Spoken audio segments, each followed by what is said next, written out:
entitled The Rise of Pessimism and Its Implications, and the title of the second panel is Pessimism in Films and Literature and Its Meaning.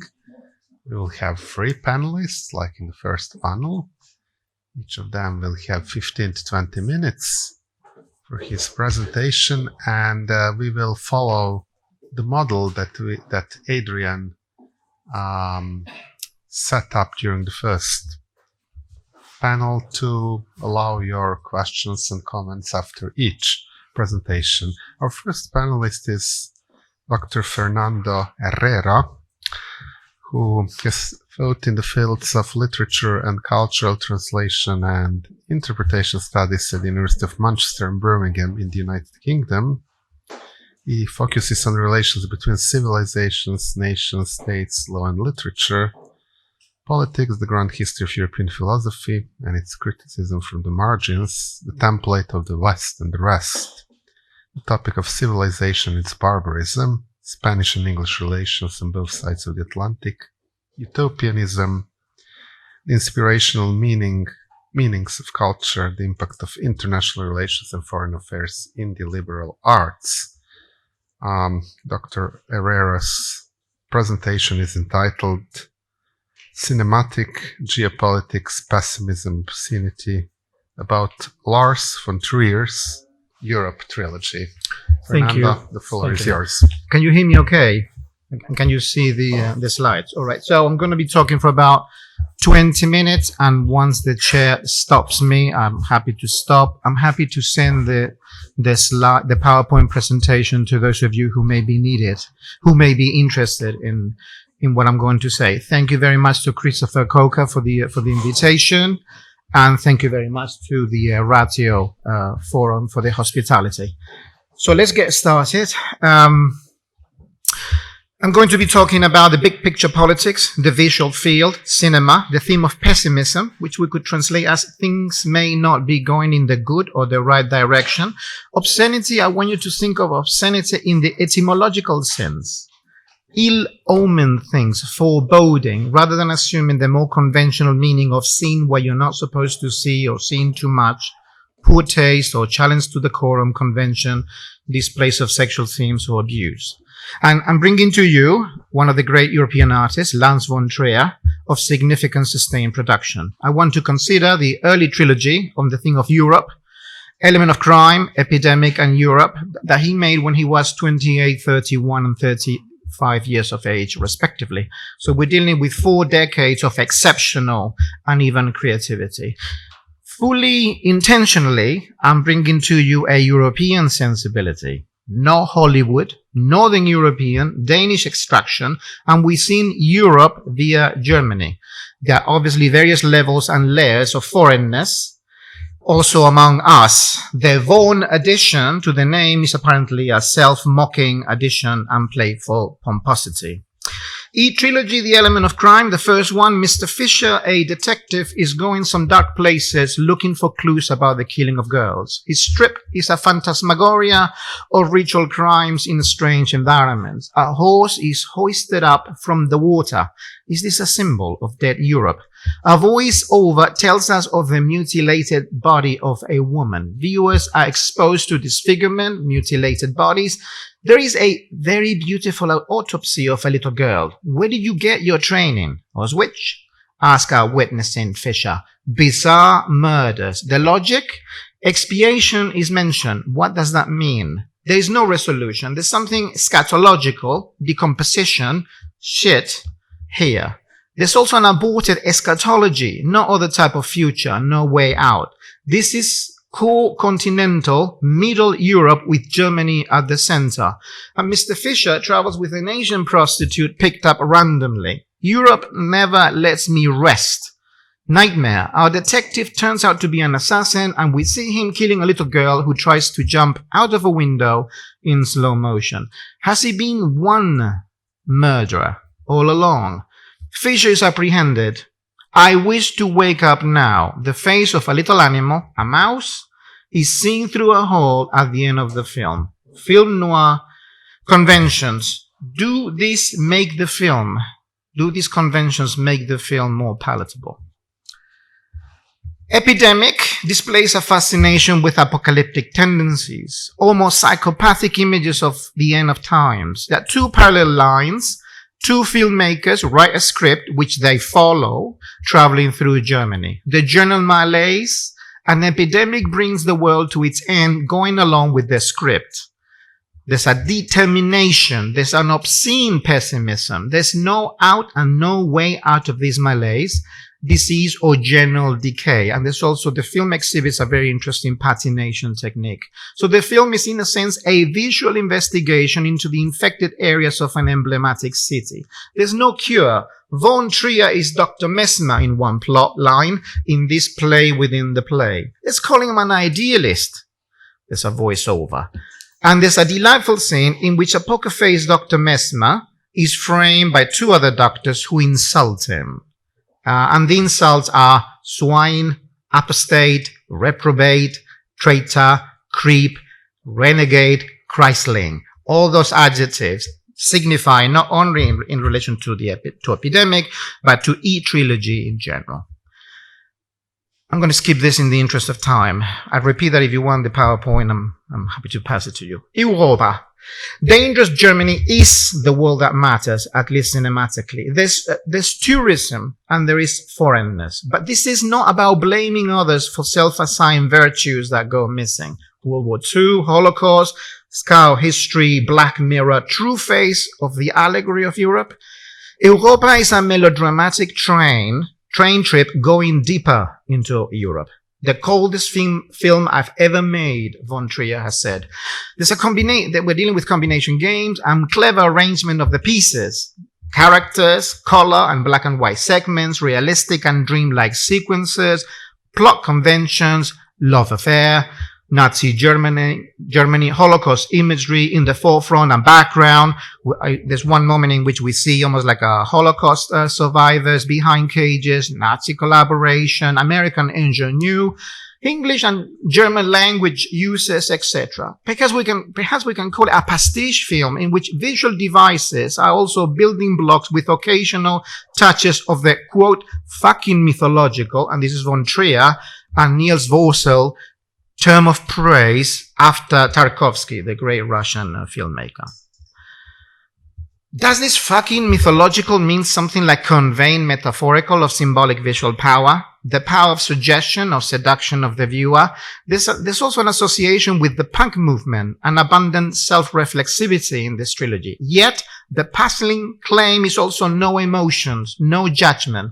In interviews, there's no explicit embrace of postmodernism, but there is, I would defend, something of it. Slickness, Von Trier would say, take it out.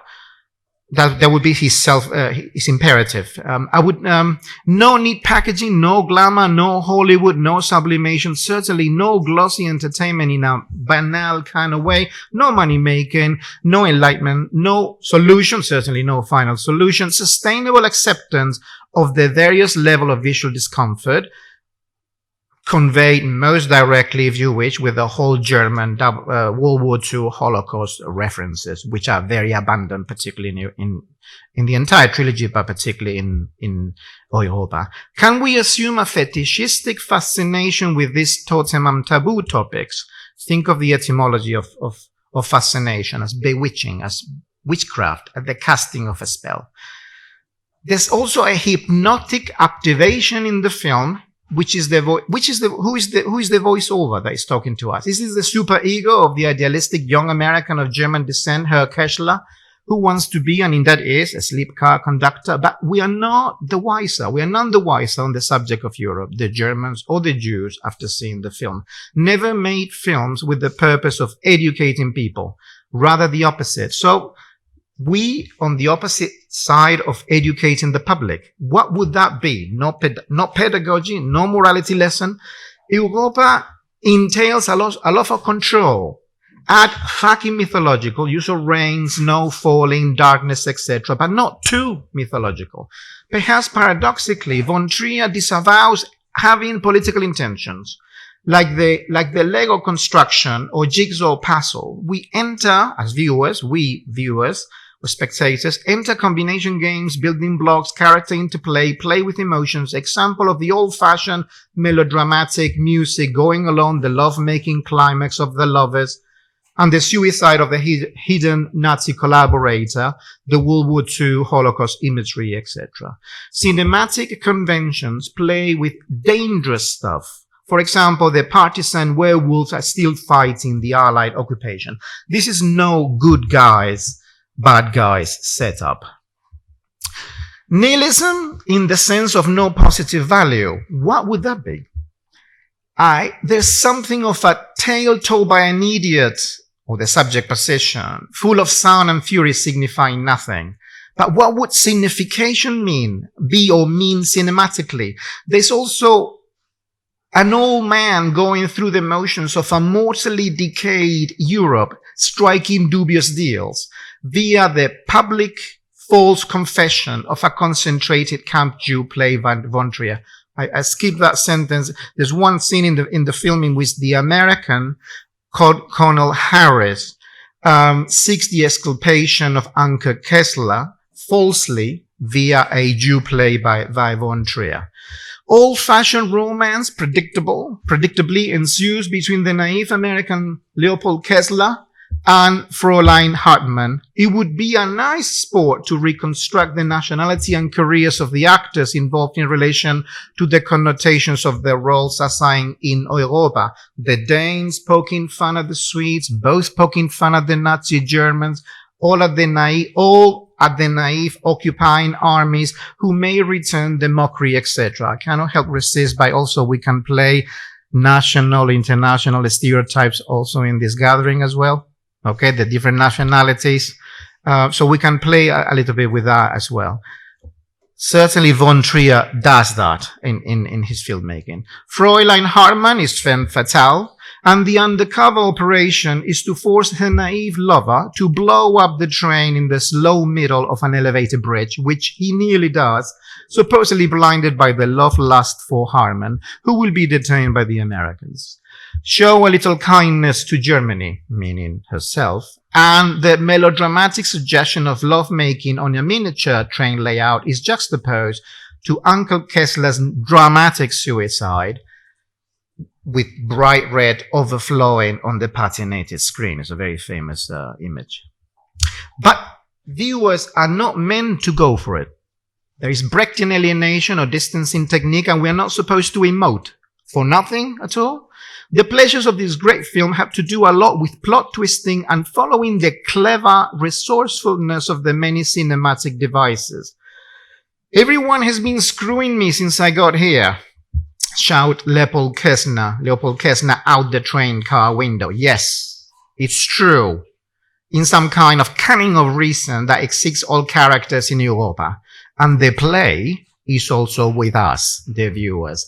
Bomb under the train explodes after all and falls into the river.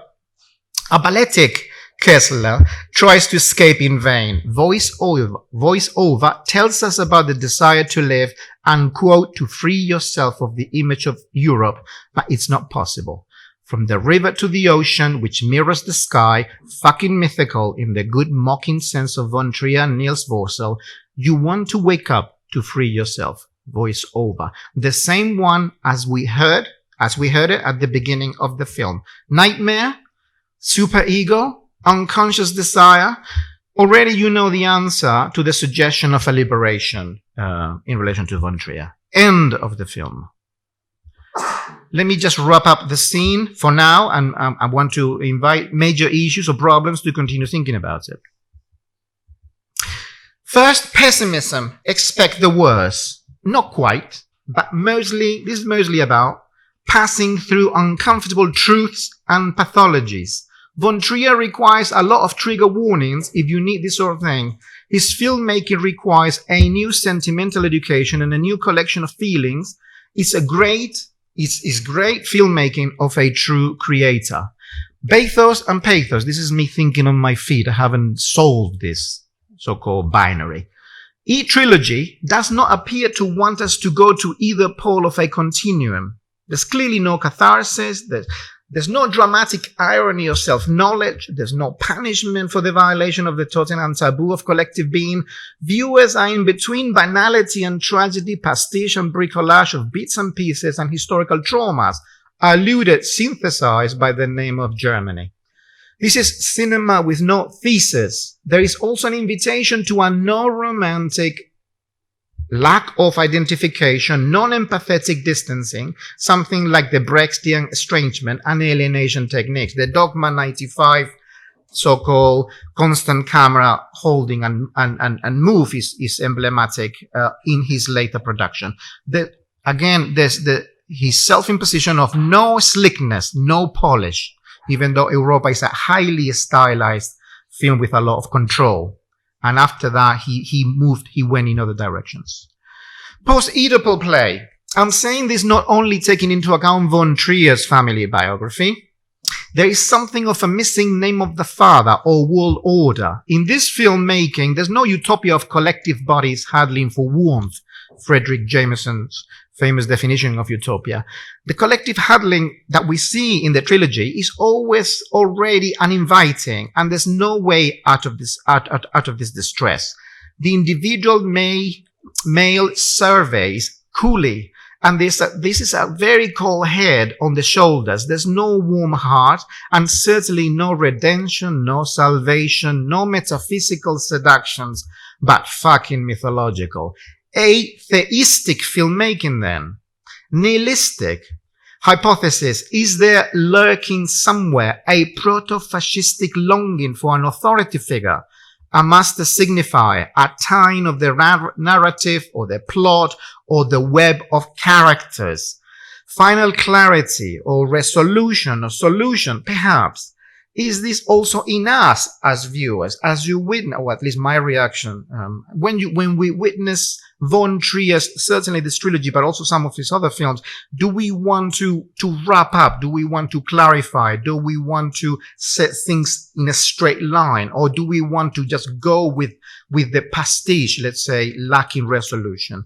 Yet, whether we have that dilemma or not, yet the von Trier self-mocking never ends. Should we do the same? Should we sustain that tension? Cinematic geopolitics. This cognitive mapping, again, Frederick Jameson's famous formula. We are dealing with the sign Europe in a way that is not amenable to politics of the nation states. Not quite a national allegory. Yet there is play with national types and stereotypes and eschatological Europe. There's one moment in the DVD box that I used in which there's a documentary. Apparently they filmed Europe in Poland, and there's one anecdote in which they film they're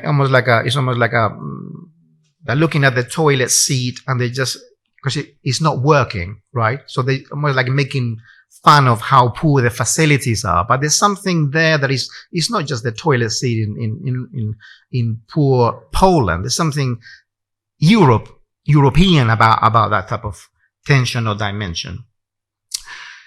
There's an uncomfortable aesthetics of the visual form that works its way through difficulties, traumas, pathologies. We are on the other side of the moon. No Renaissance, no Enlightenment, or celebration of anything in particular. No other historical inspiration either, except for that World War II, Holocaust, Nazi past fixation.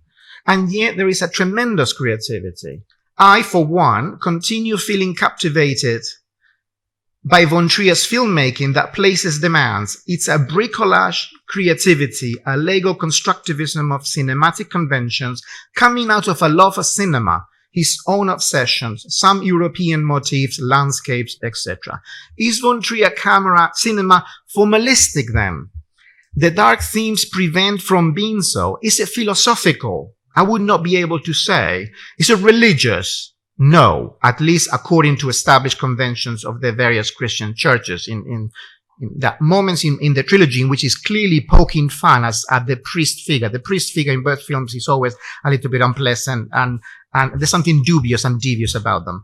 Didactic and pedagogic, educational, certainly not. Nationalistic, no. European, yes. Europeanist, no. I'm finishing. I think I only have 2 more. So I'm not going to develop this. Obscene, my invitation to you is to consider obscene in the etymological sense. With von Trier, there's an ill omen, there's a foreboding, there is almost like a Christopher Coker, there's no way out of this mess. This is going to happen to you no matter what. So don't try to, but there's a maturity of just going through the motions of that. There's something larger, unavoidable, unstoppable, something like fate. And there's nothing like Catholic grace or redemption.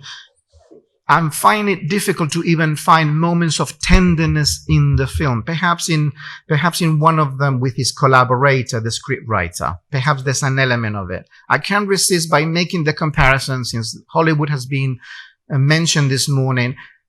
There's a Hollywood convention that evil is always the outside, right? In Jaws, in Jurassic Park, in Alien, evil is the weird creature that comes from the outside. Otherwise, society is ideal and in good shape. That cannot be more foreign to von Trier's vision. We inhabit that. That is in us. It's not some kind of outside element that is bringing the obscene and the horror in the etymological sense of the term as well. Final, I promise. Von Trier is, no doubt about it, one of the greatest filmmakers with us today, and he's still working. Breaking the Waves is a beautiful film. The Kingdom is absolutely superb. Apparently, he's still working on it as we speak, suffering from Parkinson's disease. The trilogy to survive. I remember when I lived in New York City, I went to see this trilogy and they were selling T-shirts saying, I survived.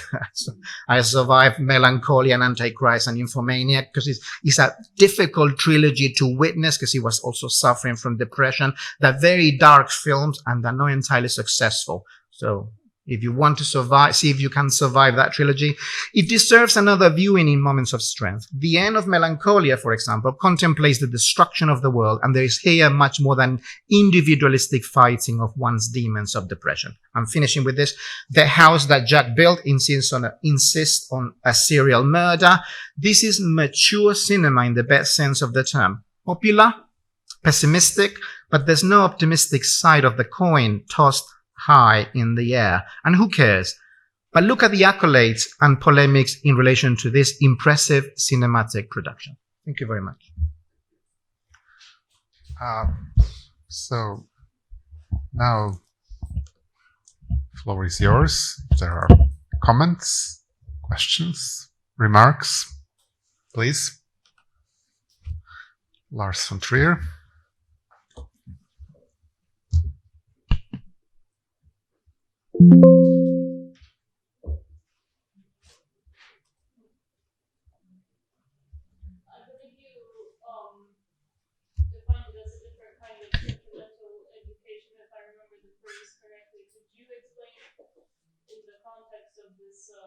Discussion how you understand this classical notion of the sentimental education. Right, well, excellent. I mean, I'm not going to answer because I don't know the answer to that question, but I would say von Trier forces you to travel through a variety of emotions, but you have to distrust those emotions. This cinema, particularly the trilogy, is not about romantic, empathetic approach to the characters. So if you don't do that, you are enjoying the combination of not only feelings, but I said it maybe a little bit too quickly. Not only your own reaction as a viewer, for example, when the lovers engage in love making and you see a melodramatic music over the top, are we supposed to get sentimental and enjoy the embrace? Probably not. So are you to remain cold turkey there? He juxtaposes that scene with the werewolf not buying the so-called bad maneuver of the American colonel using a Jew to exculpate him. So you see, if you travel mentally with what is happening and the juxtaposition, you're going to be, it's like, okay, so two lovers in some kind of melodrama kissing, and am I supposed to go soft? But then Then the werewolf is killing himself in very melodramatic fashion, and the red color literally takes over the screen. So, as a viewer, do I get scared? Am I horrified? Do I go soft? Do I enjoy the kissing of the lovers? But I know that she's a werewolf. She's manipulating him. So you see, I'm trying to convey the complexity of the cinematic palette that Von Trier dishes out to you. So you're thinking, oh, okay, clearly this is not a more naive, direct Hollywood Jaws attacks the sexy girl and I fear for her legs type of thing. So you see, that's what I mean. This requires me a new sentimental education, not in a soft type of way, but like my emotional apparatus is interpolated in a way that I must also distrust it. And as I mentioned, this distancing technique. Von Trier about Europa said, this is my coldest film, my most elaborate film. As I said, I simply think that this fella at that time, early 30s, he's looking at the history of filmmaking and he's using elements that he likes, so character development, conventions, music, plot lines, and he's just doing up a very, very rich pastiche. And you just have to enjoy that. You know what I mean? So travel back and forth. So I call it a new sentimental education, but just because I thought I kind of like that. I like the way that sounds. But anyways. Thank you. I have another question. Yeah, okay. Could you be a bit more specific about European versus Europeanist? Well, that's an easy one. I mean, European is like, this is, Europeanism would be the promotion of European values, let's say, or Europe knows best, or Europe is great, or Europe is peachy, or Europe is, democracy, or Europe is... So he's a European director. This is a Danish sensibility. I wanted to allude to the notion of geopolitics, meaning, okay, so for this fella, Germany is the core of Europe, okay? But Germany is loaded with a whole lot of uncomfortable meaning, okay? At the same time, it's not outside that ugliness, it's part of it. So this is a European sensibility. Continental European sensibility. Okay, there's no way out of this. It's not that I'm European now, but I can be tomorrow, I could be something else. I can go indigenous somewhere else. So his cage there, his worldview is there. But that doesn't mean that he's not about flag waving. He's not celebrate. You know what I mean? There's no celebration whatsoever in that sense. The East, I suppose, the East is not a vindication of, it's not a celebration of, it's simply traveling through, right? Does that make any sense? Okay, so. Okay, thank you. Christopher. You mentioned it is not postmodernist, but I suppose in one very famous concept of postmodernism, the end of grand narratives, there is no grand narrative from the trilogy. So that's pessimism, particularly from the Europeans who invented the grand narrative or the idea. You also, I think, have the absence of meaning.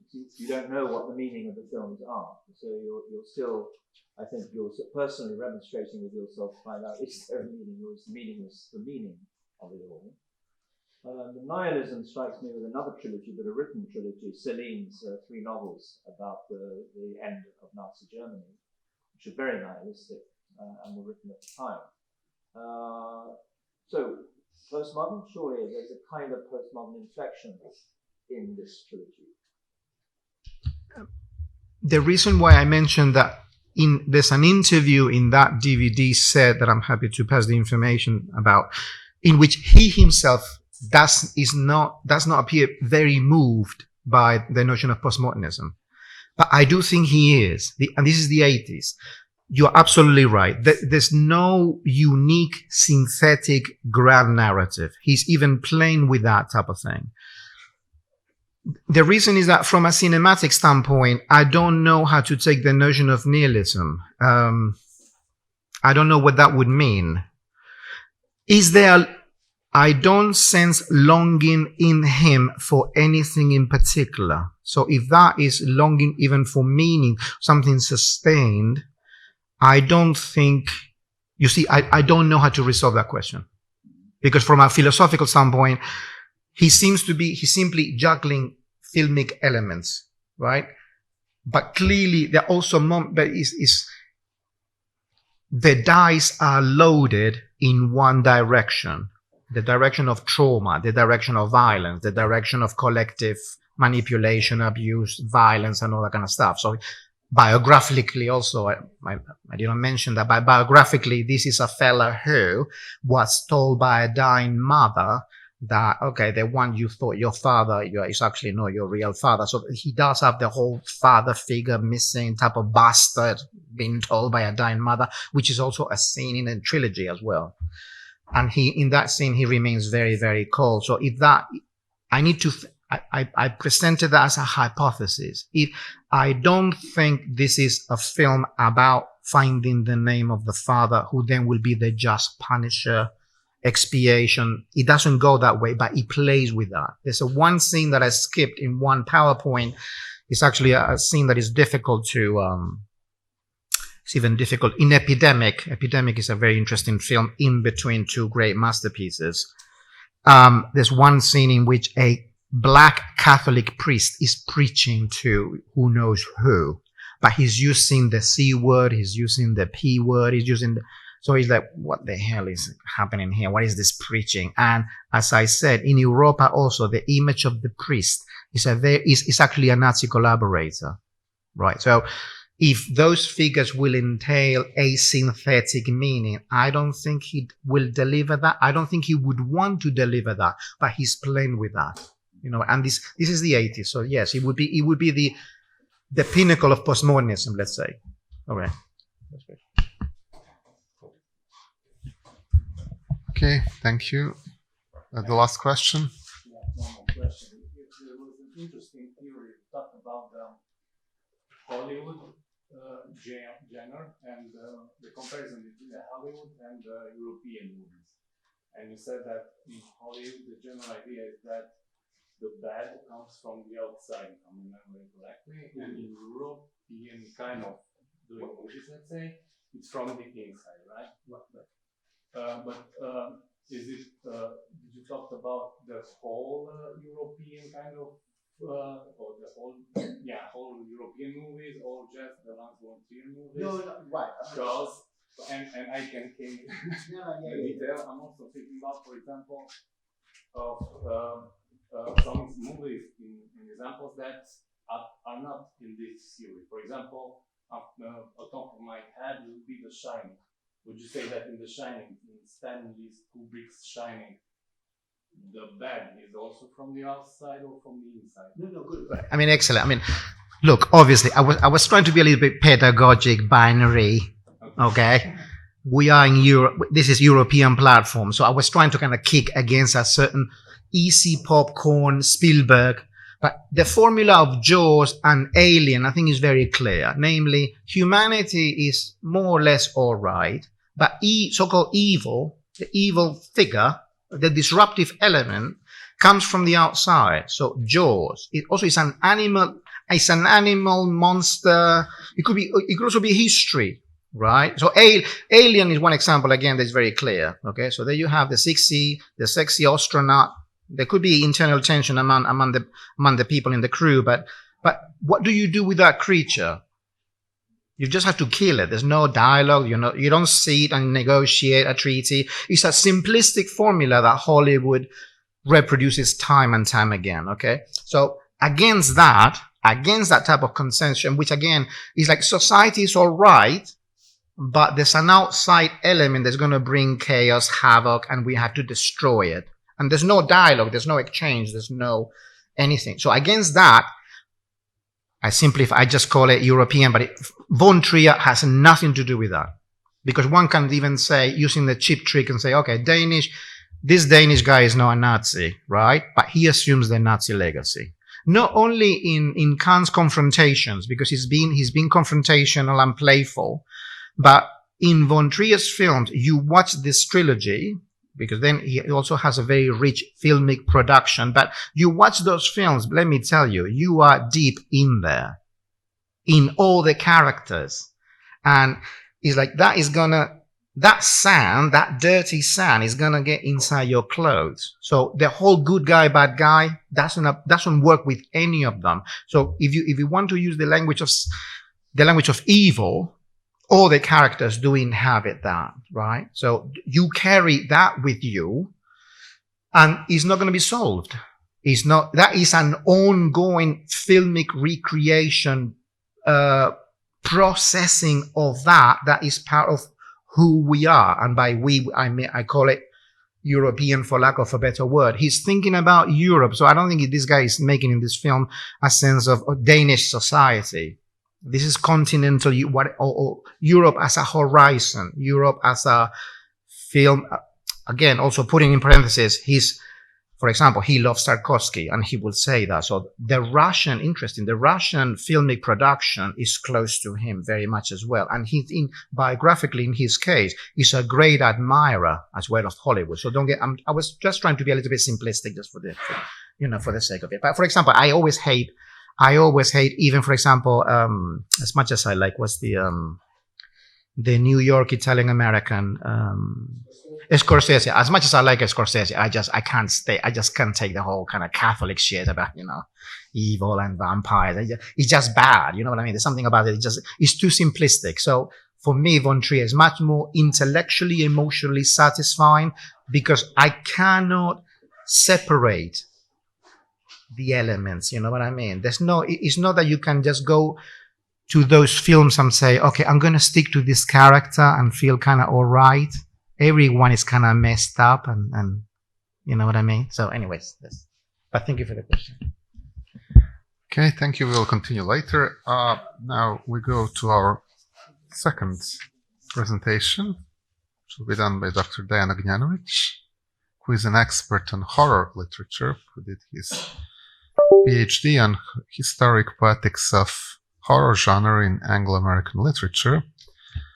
Who's written extensively on horror films, and who has published a lot of works, edited a lot of works of H.P. Lovecraft and Ligotti. So we are back to the United States, since these two authors actually inspired two HBO series recently, very popular ones. So the title of his lecture is Horror's Bitter Pill, Pessimism in Lovecraft and Ligotti. Dejan, the floor is yours. Thank you, Slobodan. I also want to thank the organizers and you personally, because without you, I wouldn't be here. And whether it's good or bad that I'm here for you remains to be seen. Hopefully, I will have something to contribute to this discussion with the topic which seems obvious, like connection between horror and pessimism, but I want to question that and to investigate it through the works of these two authors. Since my topic is literature, I have a lot of quotations both from their works and from secondary literature, so I will have to read it, hopefully not in too dull way. Horror story seems like a natural fictional variant of philosophical pessimism.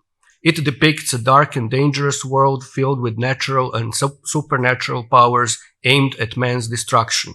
Evil seems to reign supreme, monsters are countless and multiform, while man is mostly too weak to overcome them due to reasons both internal and external. Hope is futile, victory is rare, often at great cost. Defeat highly likely. Horror is the only popular genre in which the protagonist's survival at the story's end is not taken for granted.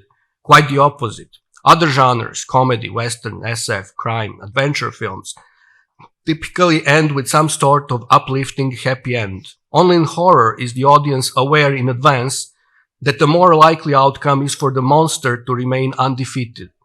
In this genre, even the protagonist has a good chance of either getting killed in the end or turning into a monster, and the audience is delighted by it. A hopeless ending in horror, sometimes literally apocalyptic, comes with the territory and is gleefully accepted as such ever since Edgar Allan Poe's The Mask of the Red Death, and its unforgettable conclusion, and darkness and decay and the Red Death held illimitable dominion over all. Bleak plots and even bleaker endings seem to be fundamental parts of the genre's repertoire, and thus horror's proximity to pessimism is practically taken for granted. It is understood as an axiom which barely requires discussion. But is it really so? Is horror truly a pessimistic Trojan horse, as labeled by Ethan Stoneman and Joseph Pecker in their paper No, Everything is Not All Right, Supernatural Horror as Pessimistic Argument? These authors argue that horror genre's pessimism-spreading role is obvious. Their article, later expanded into a book, A Feeling of Wrongness, Pessimistic Rhetoric on the Fringes of Popular Culture from 2018, maintains that, and I quote, "Weird fiction is uniquely situated to convey the spirit of pessimism while avoiding the pitfalls of anchoring. Like a pessimistic Trojan horse, weird fiction promises a simple, scary tale while surreptitiously working to invoke in the reader a sense of uncanny fear and in ways that call into question the very nature of reality. Rather than presenting well-reasoned arguments in support of pessimistic claims, weird fiction manifests or enacts pessimism aesthetically through the clever deployment of a range of stylistic devices and rhetorical maneuvers." It claims, their paper, that the sense of uncanny fear shares a strong resemblance to pessimism. And again the quote, "Weird fiction does not merely scare its readers, but fundamentally disturbs their worldview, moving beyond shock in the pursuit of an indefinable, disconcerting understanding of the world. Weird fiction, by psychically transporting and effectively disarming the reader, seems to accomplish what pessimism cannot achieve for itself via rational, inductive, or deductive argument."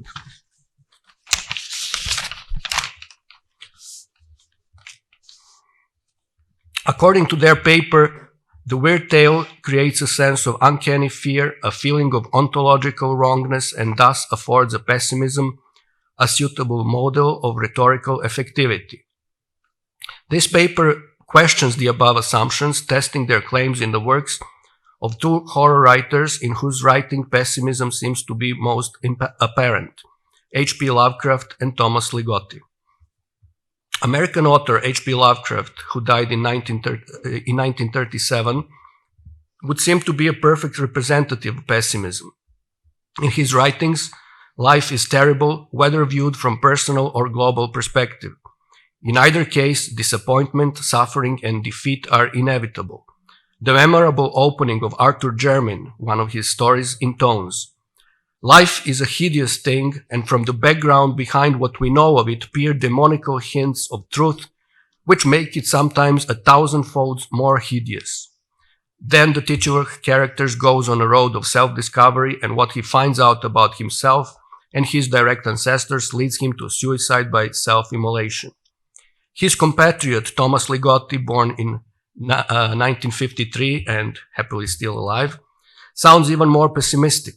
In his story, The Sect of the Idiot, the hero claims, "Life is the nightmare that leaves its mark upon you in order to prove that it is in fact real, before he undergoes, the character, a monstrous transformation or madness." The goal of Lovecraft's fiction, as Thomas Ligotti understood it, was the same as his own. Lovecraft, this is quotation, Lovecraft dreamed the great dream of supernatural literature, to convey with the greatest possible intensity a vision of the universe as a kind of enchanting nightmare.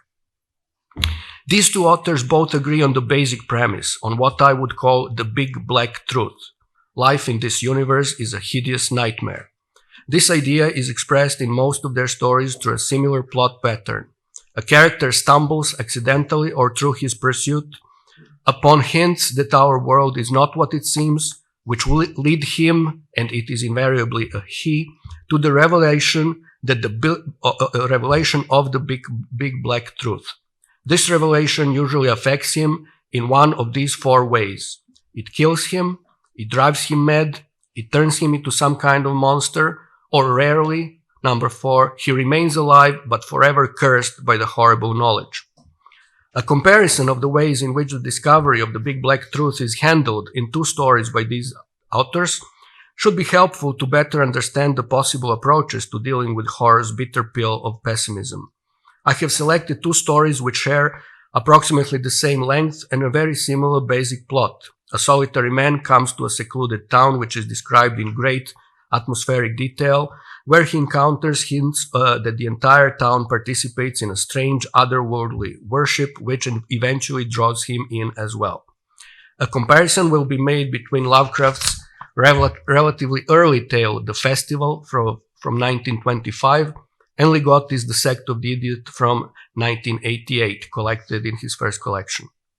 Now, I will have to skip the details. You would need to see the quotes. I will just give you the basic differences. The basic differences are that whereas Lovecraft's The Festival is, although a fantastic tale, even more explicitly fantastic than Ligotti's, in the sense that towards the end there are some really crazy creatures described that the hero discovers. The town where he arrives and his behavior is much more realistic, given great details. There is architectural detail. I will skip the examples from the stories. You'll have to trust me that it is so. But when this is published, you will see all this evidence. So, whereas Lovecraft gives you very specific, he even describes the types of windows. He was a great lover of architecture, so he was really good at this. On the other hand, Thomas Ligotti gives you impressions, feelings that the environment arouses in his protagonist, and uses much more poetic language. Also, there is very little action. Actually, the key scene in Ligotti's story is a dream, which is not even ambivalent whether it is a dream or it isn't. The character says, and then I had a dream, and goes on to describe it, and it is the main thing. So, whereas Lovecraft is very specific and very action-oriented and very materialistic, even very there is reason involved. On the other hand, in Ligotti's story, reason is it's not there. It's more about impression and intuition. So what I wanted to convey are two different approaches to conveying this dark truth. In these two stories, we can see two possible approaches to conveying the big black truth. This is actually the part that I just basically told you about. Now,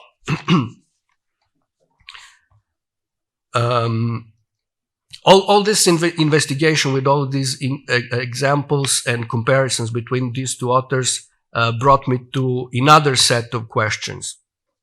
And those are, what is more pessimistic, that there is no God whatsoever, or that there is, but he's a cruel, inhuman demon God? What is more pessimistic, that the world is devoid of spirit, reduced to dull matter, or that there is an inscrutable, inhuman, monstrous force or spirit permeating the world? What is more pessimistic, that human life is random and without reason and purpose, or that it is all part of a bigger, although sinister plan and process? Those are questions related to the content, but there is another set of questions about the form through which this content is presented. So, is pessimistic message more effective when conveyed through recognizable story structure or through a hazy, dreamlike shade of a plot? Is pessimistic message more effective when conveyed via recognizable genre motifs or through unusual poetic impressions? And finally, is pessimistic message more effective if it addresses reason and logic, or if it speaks to emotion and intuition? Closely investigated, it would seem that Lovecraft's pessimistic message is divided. While on one hand, cognitive level, what the story says, he delivers the big black truth. On the other, in the sense of form and structure, how he says it, he offers a paradoxical but effective consolation. When the protagonist of the festival is faced in the story's ending with a disenchanted world of trams and trolley cars and seems disappointed by the "it's all a dream" twist, he is almost relieved when, in an additional twist, he finds a confirmation that his nightmarish experience was true after all. The evidence is found in the dreaded book Necronomicon, which is quoted in the very last paragraph. It would appear that anything is better than a world without magic and spirit. Demonic beings like those described towards the festival's conclusion, or demon gods like Cthulhu, are preferable to no god whatsoever. It is more consoling than the notion that corruption is all there is and that death merely turns us into dull, lifeless matter. And any sort of discernible plan and process, especially if it is of cosmic magnitude, developed through eons, seems like a more optimistic alternative to random, inconsequential, and perishable existence. In the paradoxical happy ending of that story, the threat of the mundane, which to Lovecraft and his audience is the true horror, it is quickly undermined, and prevalence of fantasy is confirmed. The dream is victorious over reality, and when reality is so bad, even a nightmare is preferable. Is Lovecraft insinuating that the world is essentially unintelligible? This is one of the points of these two theoreticians that I quoted in the beginning, who claim that horror story conveys pessimistic message. Among other things, one of the chief effects by which it does that is through insinuating that the world is essentially unintelligible. Through examples from this story and from other stories, you can see that actually Lovecraft's characters reason their ways out of these stories. They learn something towards the end. They may not learn everything like in a Hollywood film. Nothing is spelled out completely, but there is progression. There is increase of knowledge. There are hints. There are disconnected, but at the beginning disconnected, but towards the end pretty much connected dots of hints towards a bigger picture. So the reason and human capacity is sort of victorious, even if the discovery of big black truth on the cognitive level is certainly not pleasant.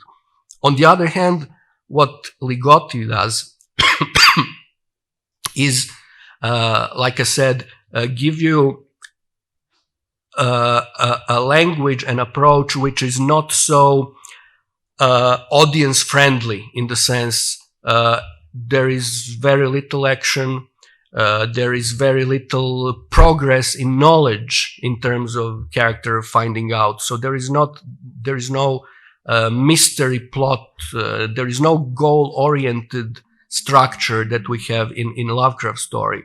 Ligotti's structure is more circular or spiral-like, coming back to the beginning. Although his main character also suffers a kind of transformation at the end, and he actually yearns for this town that he comes to as almost as a kind of a birthplace, as a kind of asylum from the horrible world. But the path towards this destination is not as audience friendly. Like I said, not there are no monsters, no tentacles, no demons. So what I claim here is that there is possibility that horror story can offer consolation in the plot in precisely this manner, the manner of finding out of, for example, by the end of The Call of Cthulhu, the most famous story by H.P. Lovecraft, the reader may not know everything there is to know about the titular octopus-headed giant, but the story provides sufficient scattered hints through its fragmented narrative to enable at the story's conclusion a much better idea about the monster's origin, nature, and function and principles than were available at the puzzling beginning. It is brought to light just long enough to be perceived before it is returned back into its lair under the waves. This story perfectly embodies the archetypal horror structure. Plot is arranged through a series of seemingly disconnected details in different accounts, reports, news, testimonies, and all of them are by the end interconnected by the protagonist's reason, which enables a better understanding of the frightening phenomenon. So, there is also the constellation of the structure, which has to do with the so-called discovery plot, which has to do with mystery solving principle. So what I want to leave open for discussion sort of is which of these two approaches to horror is more effective in terms of using horror story as a Trojan horse for spreading pessimism. On one hand, Lovecraft's approach is slightly more conventional, but precisely because it's more audience-friendly, it is more popular. Certainly not in his time because it was too revolutionary, but in time, now he's a cult author that you have him in comics, in video games, in music, everywhere. So his name is a brand now. So you could say that he disseminates pessimism more effectively because he reaches greater audience, unlike Thomas Ligotti, whose poetic, ambiguous, ambivalent, hazy plots and structure and his language does not give the immediate satisfaction that Lovecraft's plots provide. So I kind of rushed through this because it's kind of too ambitious for the 20 minutes structure. But I hope this account gives you some idea about the questions I wanted to raise, and maybe through the discussion we can go further into seeing which way is better to spread pessimism, the one that reaches the greater number of audience, but somehow compromised and not pure in its pessimism because it has consolation aspect in it, or the Ligottian, which is technically pure but is more hermetic. Thank you. Christopher will immediately ask about conspiracy against the human race, I suppose. Yes. You said that you can have an optimistic reading of Ligotti. I've read all of his stories, at least they're published and they're available. But The Conspiracy Against the Human Race is, I think, the most pessimistic book that I've ever read, and I've never made it through to the end. I despair. Well, I did see it in one of the bookshops in airports the other day. They had lots of copies of it. And I just thought, why? Yeah, I think Penguin reissued it. Penguin reissued it. Why anybody taking a flight into the unknown would gain much solace from a conspiracy against the human race, I don't know. The short stories are different matter, as you say, they're poetic. That's fine. So could I just, first two questions, first ask you about your reaction to the conspiracy against the human race, and the thesis that he's putting forward in that. But the second thing, isn't this a kind of Lovecraft and be very simplistic, Lovecraft and Ligotti, a return to paganism, to the idea that why do we have to have nice gods? The Greeks didn't think the gods were particularly nice. The Vikings didn't have gods who were very nice to them. These are kind of anti-Christian statements, aren't they? Why don't we return to the roots of religion, where the God of love doesn't even exist? If he does exist, he's not necessarily the most important God.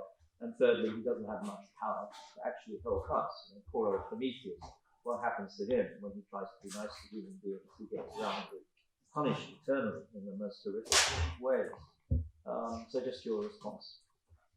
Well, in regards to conspiracy against human race, I intentionally avoided it.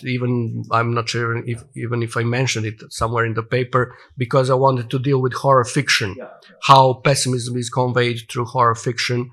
And of course, I've read it, and probably we will publish it as well in Serbia in a few years. I think he's not a philosopher, and although he's well read, very erudite and very intelligent man, I think that even the structure, this book originated not by him setting out and planning it out and developing the theme in any kind of linear or reasonable way. It's a bunch of scattered previously written articles, introductions, interviews, emails, which he connected in. I mean, there is a running theme, of course, but it's not really philosophical argument, I would say, although he raises interesting questions there. So I find it hard to take it seriously as a book of philosophy, as a philosophical work, although it contains ideas. But those ideas are, for my taste, too colored by impressions, by subjectivity, by his personal sufferings. I mean, he suffers from anhedonia and clinical depression, and he's on medication and blah, blah, blah. So, and this seeps into his arguments. So somehow I find it more difficult to take them as just, if there is such a thing as objectivity, but they're so extremely subjective that I find it hard to take them as a philosophical argument. In regards to the second question, it was, please remind me. It's kind of a term to paganism, isn't it? Kind of the verity of a more knowledgeable pagan. So is that your suggestion, or do you think it is present in their work? I think it's a mixture. First of all, you have the disenchantment of the world. Yeah, both of them are disenchanted. That's definite. Lovecraft, Lovecraft was actually complete extrovert compared to Ligotti, who doesn't even appear in. He only gives interviews through email. There is no even. There are a few recordings of his voice, but not of interviews, but of some poems and so on. He never appears in. There is no video of him, only a couple of photographs and so on. But both of them are disenchanted with the present.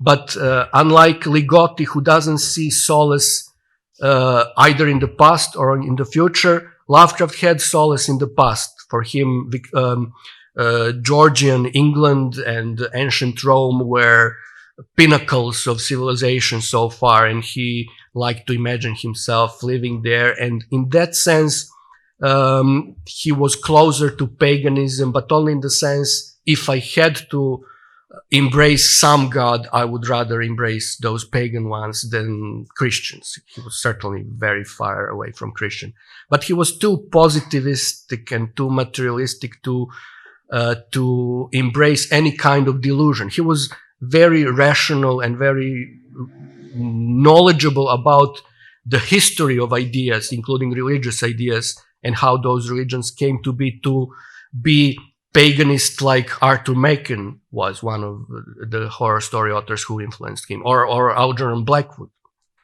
from the previous generation. So, Lovecraft is today popular among other groups, among neo-pagans as well, among chaos magicians, occultists, which are again embracing chaos and this illogical, non-linear structures. But and Ligotti completely doesn't believe in any kind of transcendence, survival of the spirit, greater truth, or anything of the kind. So for while Lovecraft I could imagine him even jokingly embracing paganism, Ligotti would just laugh it off.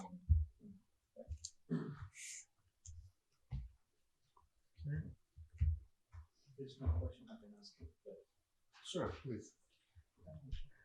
There was a very good moment today at lunch, and I'm not just talking about the dessert and the wine, but there was a good moment in which I'm talking with Dejan, and I repeated my question to Slobodan actually, and I said, so in your interest in horror, and this is a chance for him to develop in front of you what he said to me. So I asked him, so in your interest in horror, do you want to, let's say, situate the authors that you like, a more kind of sociological approach, or do you want to do something else? And he said, and feel free to, if I'm misremembering, he said, I'm interested in horror from a metaphysical standpoint, not sociological standpoint, which again struck me as I would do the opposite, because otherwise then you would universalize and talk about, I don't know, the metaphysics of the human spirit or whatever. So am I misremembering? No, that's pretty much. And could you then a little bit elaborate what that would mean in your approach to horror? Well, that precisely means asking those ultimate final questions about God and morality and humanity and man's position in the universe, not man's position in the society. Like I told you, both of these authors, but especially Lovecraft is much more open to sociological readings, precisely because his stories are grounded in some reality, very specifically and realistically described. Lovecraft's belief was basically that realism is necessary for horror to function. He believed that horror is something that should either arise insidiously from inside, from something that on the surface looks normal, or come into the so-called normality from somewhere else, like in the color out of space. So, because of his belief that realism is necessary for horror to work, his stories take place in a recognizable social environment, whether it is Providence or New York, or even when he's using fictional towns, it is again New England, Puritan background, settlers, original settlers and their legacy, witchcraft trials, historical events. So there are references to them.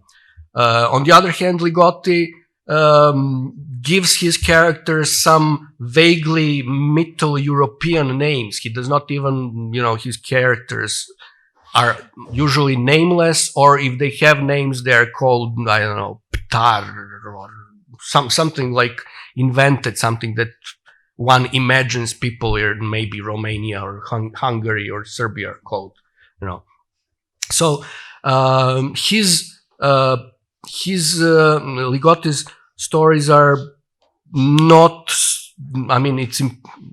I find it quite difficult, if not impossible, to read them in kind of sociological way, because I don't see the society. They are microcosms that take place inside the reader's, the character's skull, and they are so colored by his impressions and his experience that there is no outside world to refer to, or very little of it. On the other hand, both of them are situated in this godless environments, and there is a kind of yearning in Lovecraft, not so much in Ligotti. In Ligotti, there is yearning for things to make sense, for this bleakness, this suffering to somehow be explained away. Why is this nightmare like this? Is there kind of waking up from it? But it's very distant, and but still, I think that those questions are metaphysical, not sociological. That's what I had in mind. So it's a godless universe which is populated by objective correlatives of God. So there is no Christian God or Christian demon. None of them writes about devil and Satanists and conventional occult rituals. It's always some very, very original, self-made neo-mythology, especially in Lovecraft. So it's neo-mythology, not the use of the previous mythology. Okay, thank you. And now we go to the third panelist, Dr. Radu Vancu, who is a poet, scholar, and translator. He has been the president of Romanian PAN since 2019. He currently works as an associate professor at the Faculty of Letters and Arts at Lucian Blaga University in nearby Sibiu. He's editor-in-chief of Transylvania magazine and editor of Poesis Internacional, if I pronounced it well. And he also has translated a lot in terms of novels, poetry, from English, particularly Yeats, and Ezra Pound. And he is an organizer of the International Poetry Festival in Sibiu, Poets in Transylvania, since 2013. Radu will speak about the following topic: the sense of an ending, millennialist expectations, and negative utopia in Romanian post-communist poetry and films. Radu, the floor is yours. Thank you, Slobodan. And I have to thank the organizers for inviting me to such a wonderful event. Actually, I think it's so superlative. It's a bit self-defeating because it's so beautiful. It gives you a lot of optimism. So you build a conference of pessimism and generate optimism. That's not that's paradoxical, so to say. Okay. So I'll try to make a good use of my time. After the collapse of communism in Romania and in Eastern Europe, there seemed to be generated a promise of a paradise of liberal democracy. We all remember Fukuyama's famous prediction, failed prediction in The End of History of the Last Man.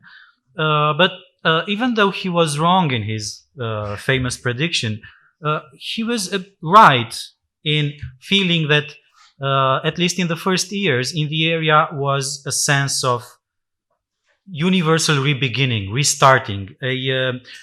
Tony Judd, in his beautiful History of Europe, post-war, a history of Europe since 1945, also speaks about, it's Tony Judd's words, the optimism of public opinion in post-communist Eastern European countries. And also he says, Judd, the ideal with the market economy was universal here in Eastern Europe. And there was also, Tony Judd also says, the belief of the Big Bang solution of inventing capitalism out of nothing. And everybody was expecting for paradise to start to exist here. And in Romania, we were very pissed off when a figure, a rather disgusting figure, I have to say, Silviu Brucan, his name probably does not say anything to the international audience, but he was a profiteer of Romanian communism, and he became a sort of public TV figure after the collapse of communism. In the very early 90s, he said, Romanian people will need 20 years to learn democracy, which now seems too optimistic, of course. After 3 decades, we haven't still learned it.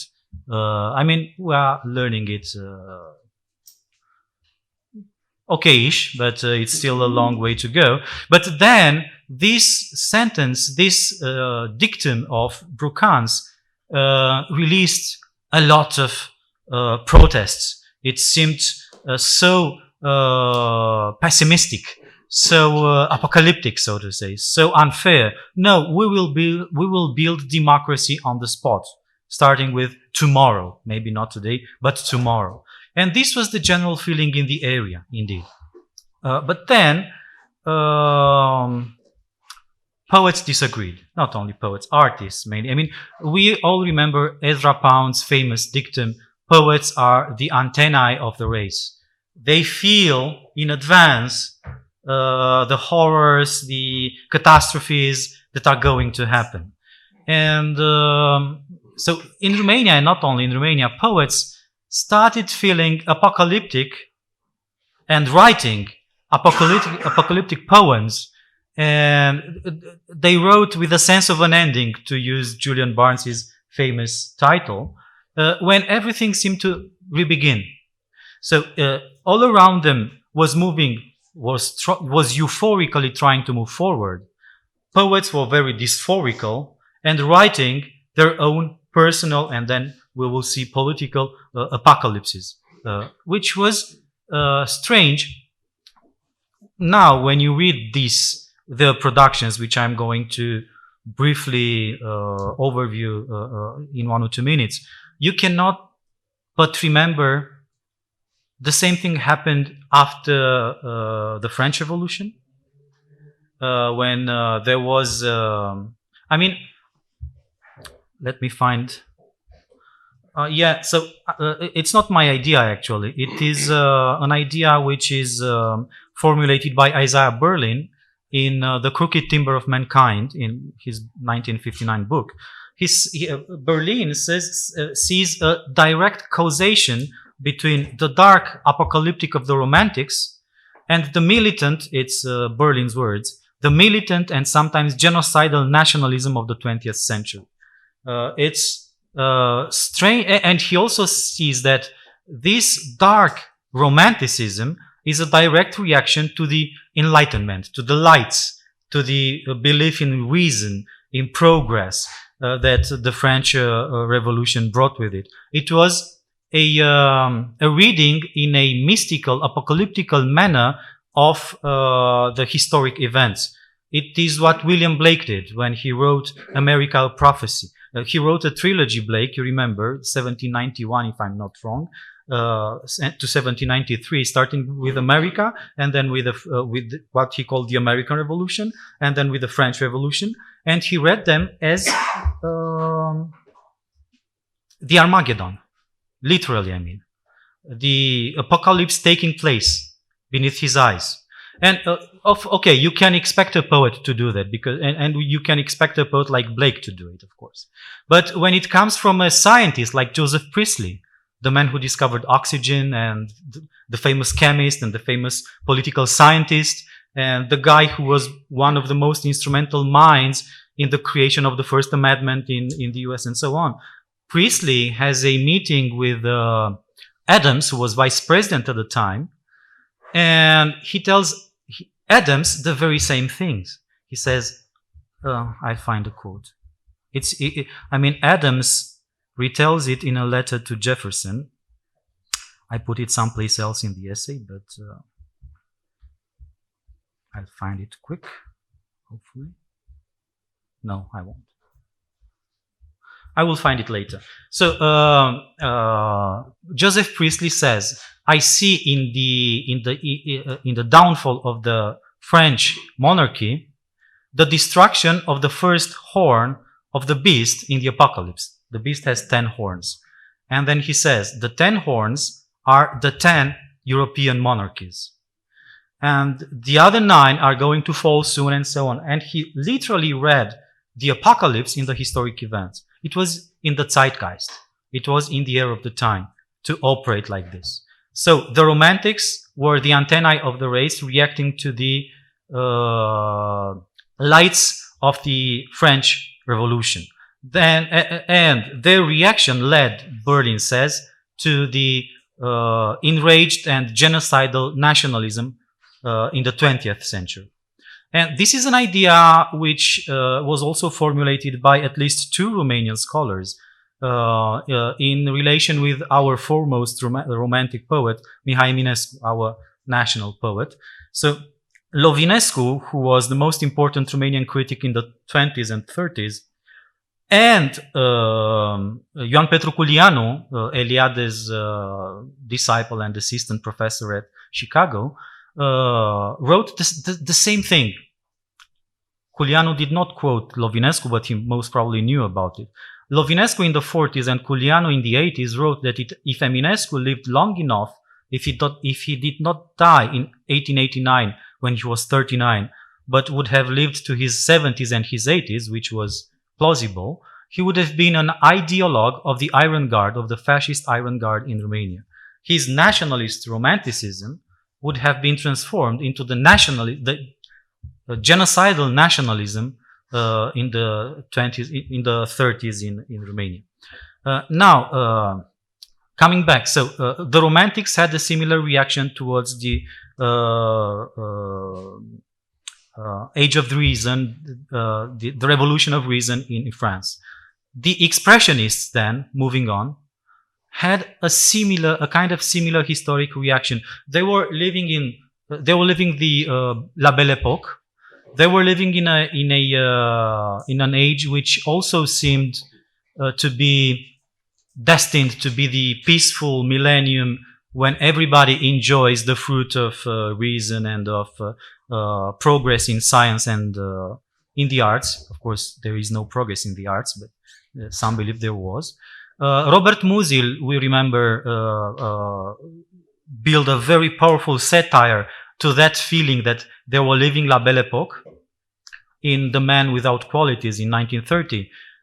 He wrote about the attempt to organize a celebration of Franz Josef and of the empire, the parallel action, as he called it in the novel, organized while the empire was crumbling and falling without their knowledge.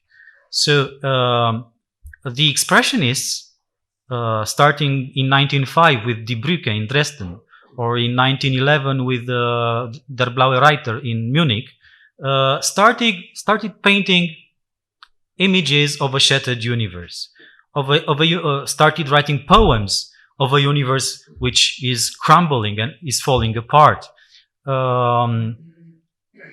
It's in 1918 already, the first important expressionist anthology, that of Kurt Pinthus, Menschheitsdämmerung, the twilight of mankind, had gathered hundreds of poems written between 1900 and 1912, 1914, which were all depicting how a world crashes into pieces. So this is a sort of poetic pre-science which acted as antennae of the race, as I said. And now, after all these brackets and parentheses, coming to the Romanian poets of the 90s. They were living in an age which promised, at least in its first years or maybe first months, that it's going to be a reconstruction, a lightful reconstruction of a world which was destroyed by communism. And almost instantaneously, they started writing poems which were about personal apocalypses and progressively turned into political apocalypses. And I will start giving you examples now. For example, one of the maybe the first major collection of poetry in post-communist Romania was that of Ioan S. Pop. It's called in Romanian Ieudul fără ieșire. This means the Ieud is the name of a village in Maramureș, close to here actually. The no exit Ieud. It has been translated into English as no exit.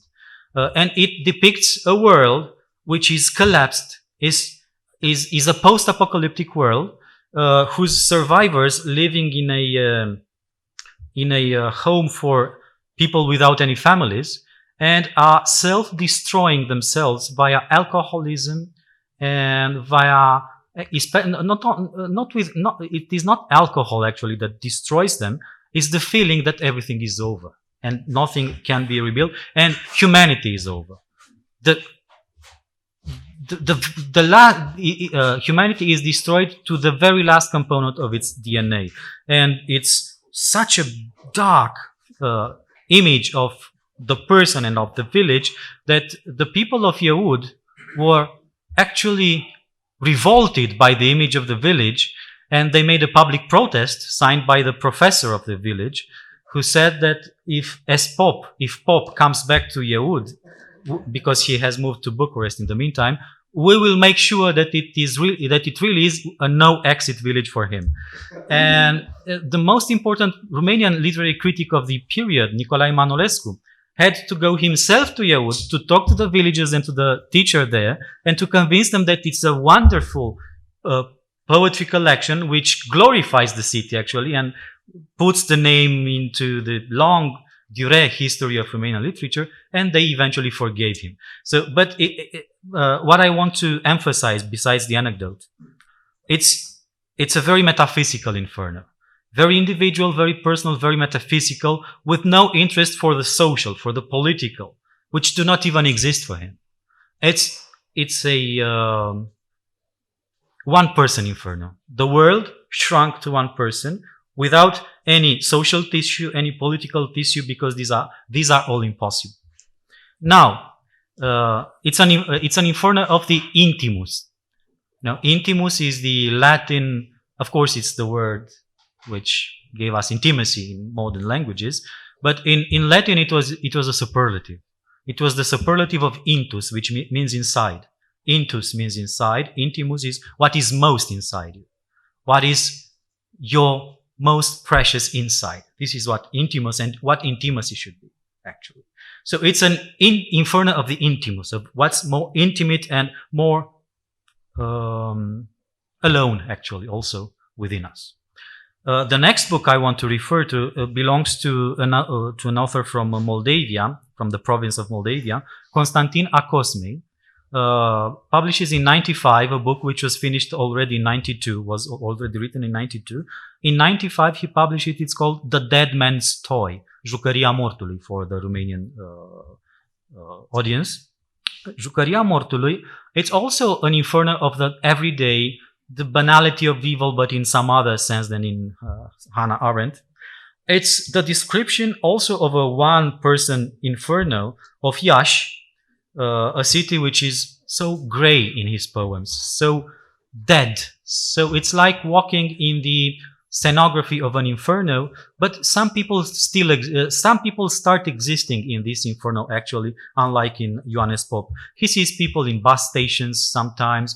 He sees old men which he hits and runs because he's a very mean character, the character in these volumes of poems. It's so humorless, it generates lots of humor. It's like Buster Keaton, never smiles, but you always smile while it's Buster Keaton meets Beckett in his in this book. So it's not a social tissue yet, but some other persons start existing other than the poet. Then two other volumes of another. So Acosmei is trapped in that inferno forever. Since 1955, but we should remember that the book was written in 1992 already, he hasn't published any new book yet until up to the day. The book was a success. It had 4 editions, each edition a bit enlarged, but it's actually the same book with new poems. What he does is a statement. This book is the expression of the inferno, and nobody can escape the inferno. If I would publish a new book, I would contradict myself. And I think it's a powerful statement, this one.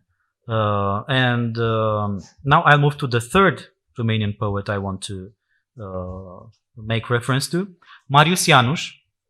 He publishes in 1998 a poem called Romania, which made him famous instantly, because not only because this was a very good poem, because almost nobody reads poems, as we know. Poems cannot make you famous. But he insults Romania. I mean, he depicts a scene with making fellatio to Romania, which is, of course, funny somehow. But it didn't seem funny in some eyes of some policemen in Bucharest, who arrested him, and he was slapped in the police precinct. And this became it became national news at the most important TV station in Romania, ProTV. So he became famous because he was on the news at ProTV, and those lines were quoted and so on. And this is a guy who is for the first time political. The first political poet in the real meaning of the word is Janusz with Romania in 1998, the name of the poem, and then Anarchist Manifesto in 2000. And it's important maybe to say that political poetry in Romania had a very bad reputation before. Because with the label political poetry, you made reference to communist propaganda poetry. So this was what political poetry meant for a Romanian reader in the 1990s or in the 1980s. For example, Matei Călinescu, who fled Romania in 1972 and became a professor at Bloomington, Indiana, he writes in his novel, in one of his diaries, he writes in 1973. So he was teaching already at Bloomington for 1 year, and he writes, "I have fled Romania because everything was unbearably politicized, even literature. And I come to a country where, and this is a scandal, they teach literature in a political manner in the classroom. And in 1982, so almost 1 decade afterwards, Matei Călinescu writes, "It took me almost 1 decade to learn that there is a beautiful political nature of poetry. But this political nature of poetry is, he says, political poetry is not the poetry of the profiteers of the regime, of the sycophants, of the ones who acclaim the dictators, but it's the poetry of the marginals, of the ones crushed by the system, who express their reaction towards it. And this is the real political poetry." And Romanian poetry became political very difficultly after 1989. And János was the first one to be exactly this, the voice of a marginal being crying his revolt, his rebellion, his disgust in the face of the society. And it only happened, as I say, in 1998. Then after, and I will make it very shortly, there are two wonderful poets after János, Ruxandra Novak and Elena Vlădăreanu.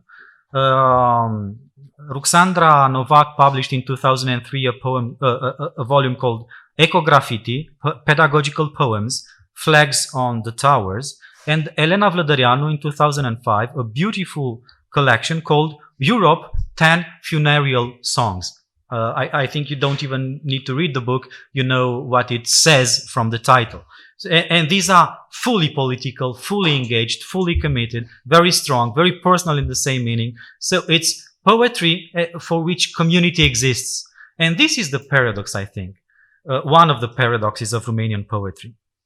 They were shouting out loud that everything is coming to pieces, that the apocalypse is taking place beneath our eyes, that nothing matters anymore because the end is near, or the end is here, not near, the end is here. But in the same time, their poetry started building communities, started building a political sense. As we speak nowadays, this political poetry begun in the late 90s, early 20s by these poets has resulted in a wonderful poetry written, for example, by there is a feminist community in Romania, for example, a strong, admirable feminist community in Romania, also in poetry. And this is due to this political poetry invented in the late 90s, early 2000 in Romania. There is a wonderful LGBTQ poetry in Romania also, and a community, which was a poetic community, which was built also following this politicization of poetry in Romania. So this is the paradox. They say society has collapsed, and in the same time they build society. All communities have been destroyed, but they build communities. And I remember a wonderful aphorism of a major Romanian, contemporary Romanian poet from Cluj, Ion Mureșan. He once said, poets are like antibodies. When something is wrong, something is not going well in the social political organism, they are generated in a large number in order to neutralize the infection. So I think this is what happened. This is what they have done. They have reacted towards a fragile organism, a debilitated organism, and they have maybe not cured it, but started building communities inside it. And I'm not sure if I have time for the movies. No, I will end in 1 minute. I would say simply this. Culianu, I have mentioned Culianu before. I think this pessimism which we all see today at work, and which is of course real and has many reasons to be manifest,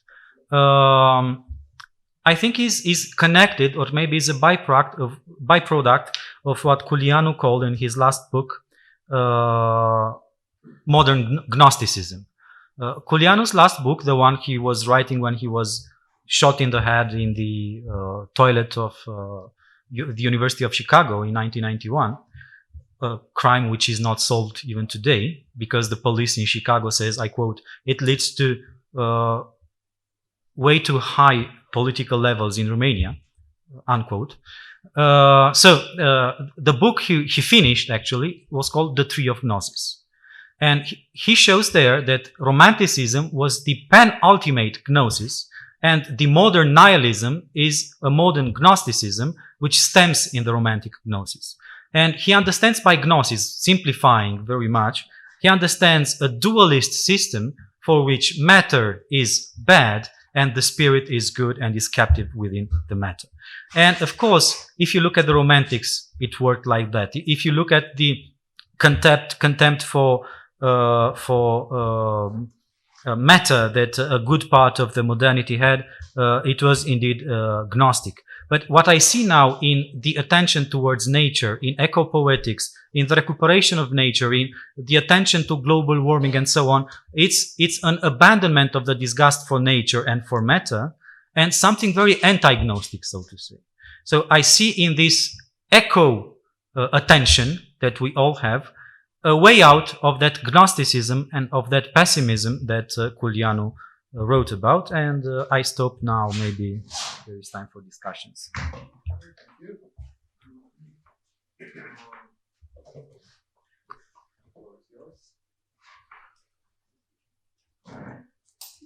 So thank you very much. I was just curious about, poets also have a bit of a reputation for being nostalgics rather than necessarily seers. And I just wondered, in terms of that sort of temporal framing for Romanian poets in the 1990s, was it looking back as a critique of that sort of great promise?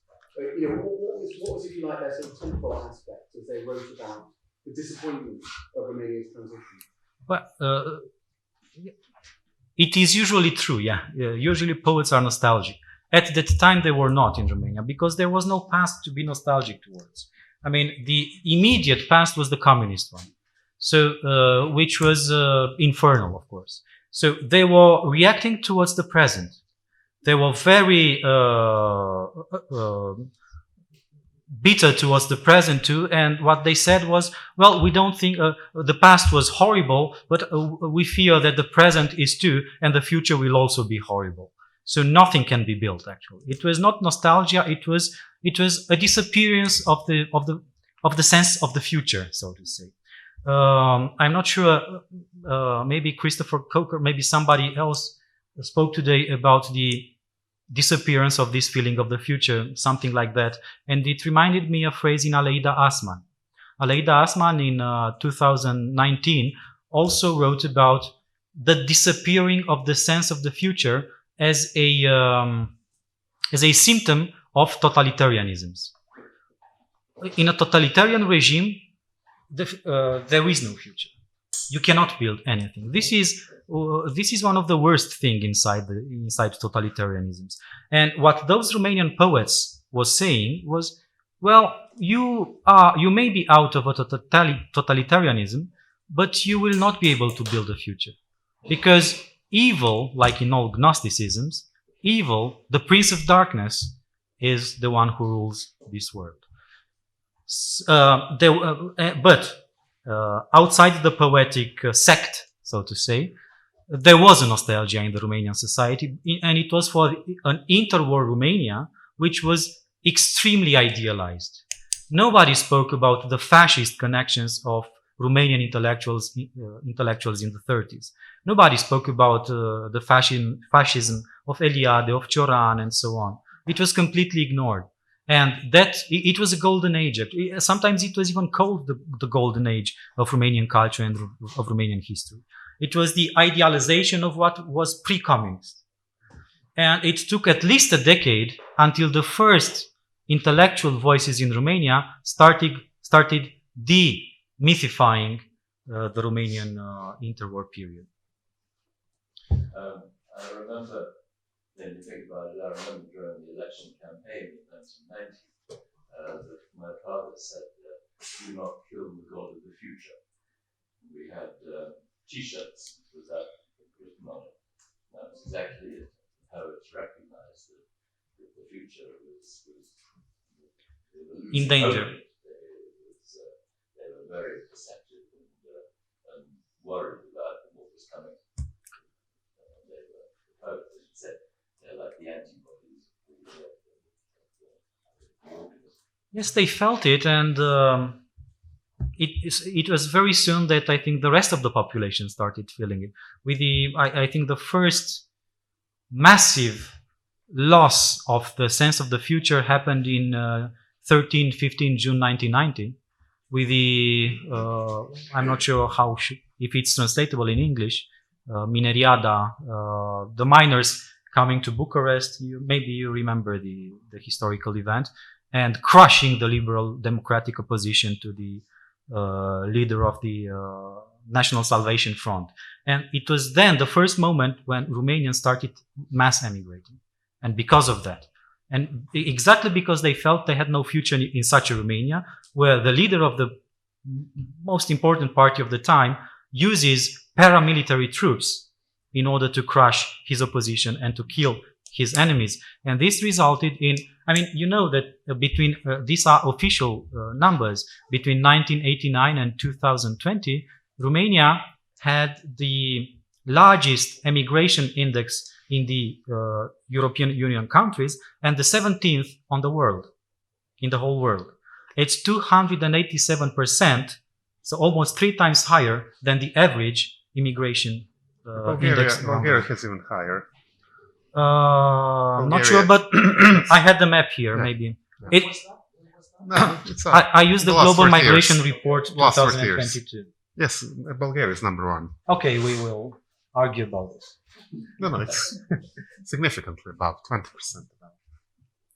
It's the worst ever happened. There is no other worst case in human history not infected by war, not caused by war. Bulgaria's immigration. I'll search it in a minute. Okay.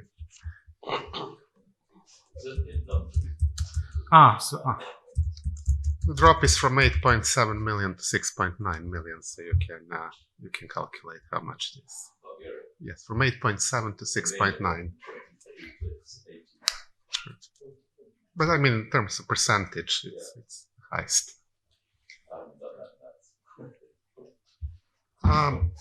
Well, anyway,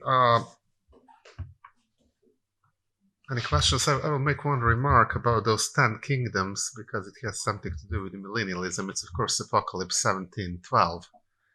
And millennialists actually liked it very much because it's very much connected with the current moment. And they actually interpreted it a little bit differently. Not 10 kingdoms, but actually 10 members of the European Economic Community. But there were not 10 originally, so that was a problem. But then when Greece joined, Greece was the 10. So since 1980, the European Economic Community fulfilled biblical prophecies, and all various biblical millennialists, including some that lived in Ulster, began to believe that actually the European Economic Community was the beast. So had Ian Paisley been alive, he would have endorsed Boris Johnson certainly, and would consider him a huge hero who actually redeemed Britain from the beast. And that much about that. But I wanted to ask something, Dejan. Dejan, you published so many books by Ligotti and by Lovecraft, and they are read in all of ex-Yugoslavia. And now, thanks to your publication efforts, those godless people dealing with horror and with no meaning in Ligotti, they are read by the audience. So what does it tell you about the audience? Because you have your blog and your Facebook and Instagram, and you communicate with your readers. Why do they read it? Do you have any idea?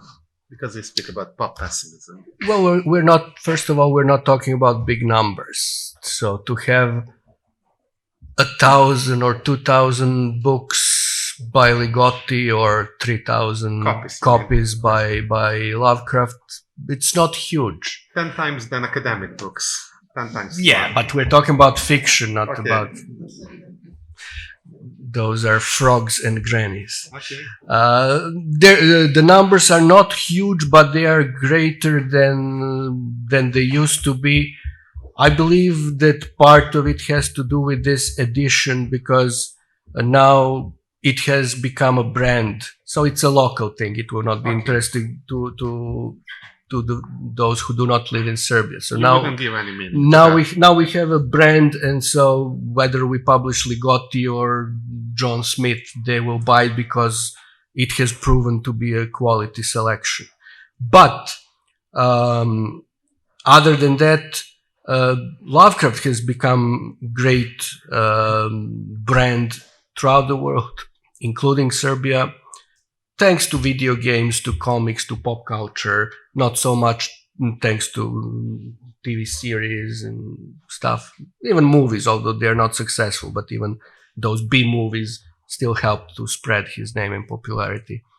And Licotti, because he's considered his follower and his successor, is interesting because of that. He's also interesting because of his extra literary connections, because of current 93 popular neo-folk group from Britain. So it's many factors are influential.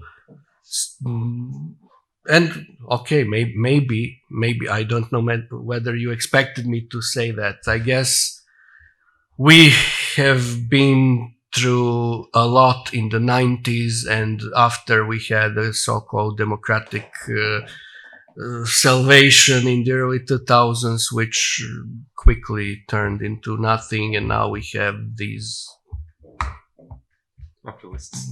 No, I cannot politely Okay, call them any. populists, for Now instance. we have this regime.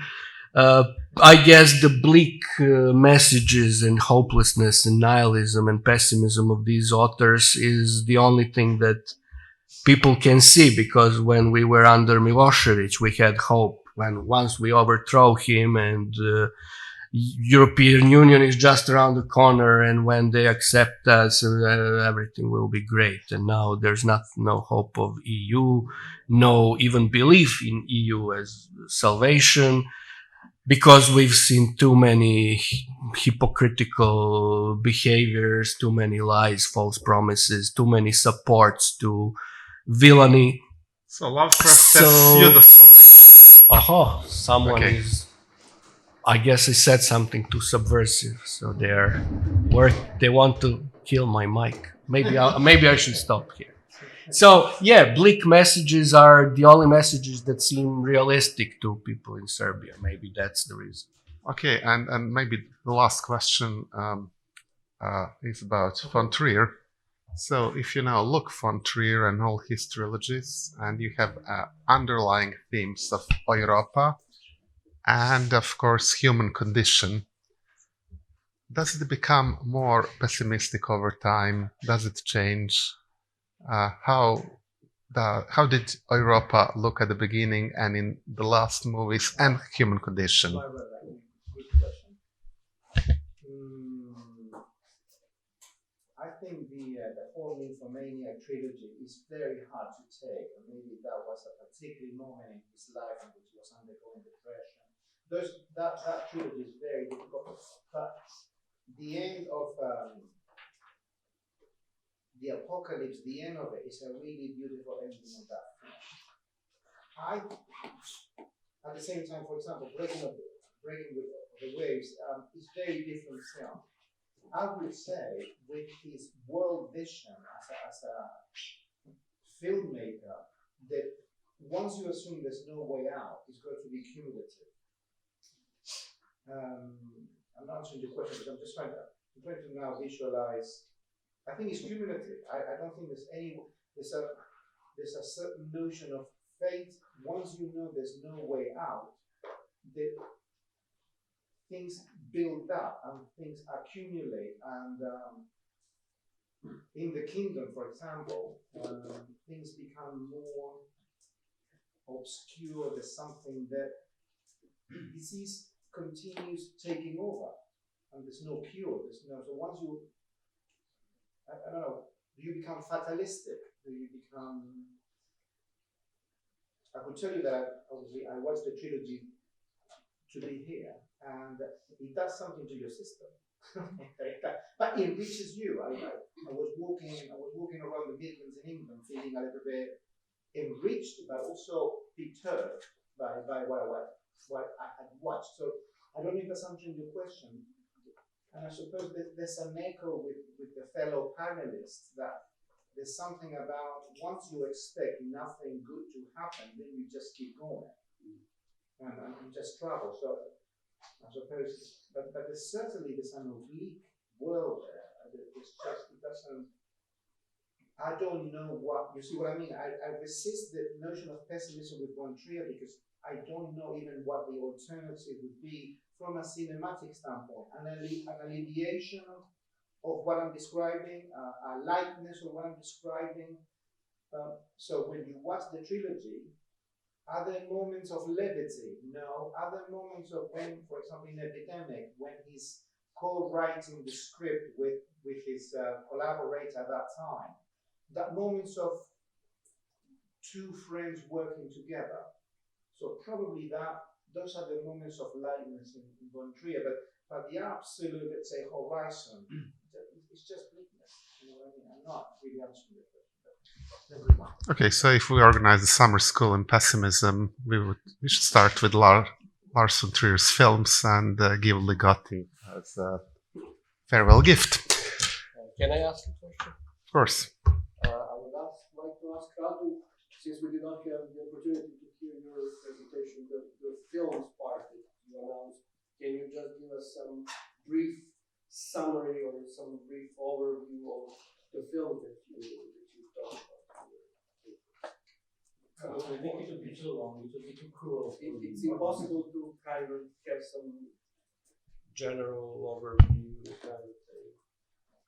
Well, I have chosen 5 films. Terminus Paradis, by Lucian Quintilian. what are the other? What connects them?